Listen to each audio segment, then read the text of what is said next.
your initial setup, here are some things to keep in mind. Remove contents from the box.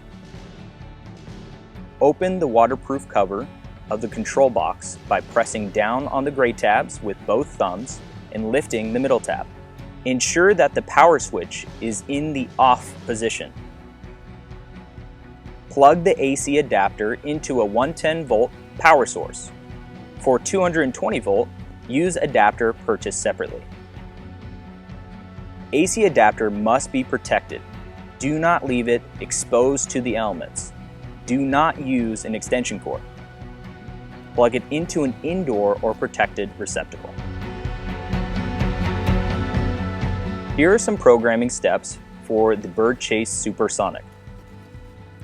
Make sure the unit is in the on position and the volume control is turned down to min. With a select button, you can program the unit for daytime only. The system will only play when the sensor senses light. Nighttime only. The system will only play when the sensor senses no light. All the time. The system will play at all times, regardless of light. After you choose your desired mode of time, push the Set button. Press the Mode button to find your target bird. When you're ready to select the desired bird, push the Set button. The general mode can be used for all other species not listed. Pigeon, number 1. Starling, number 2. Woodpecker, number 3. Grackle, number 4. Crow, number 5. Gull, number 6. General, number 7. Goose, number 8. Turn the volume control up slowly.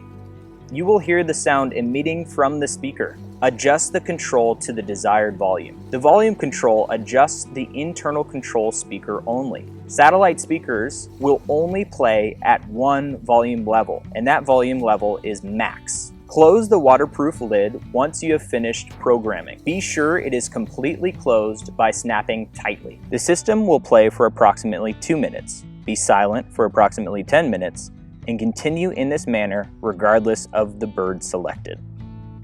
For more information about Bird BeGone products, please visit birdbegone.com.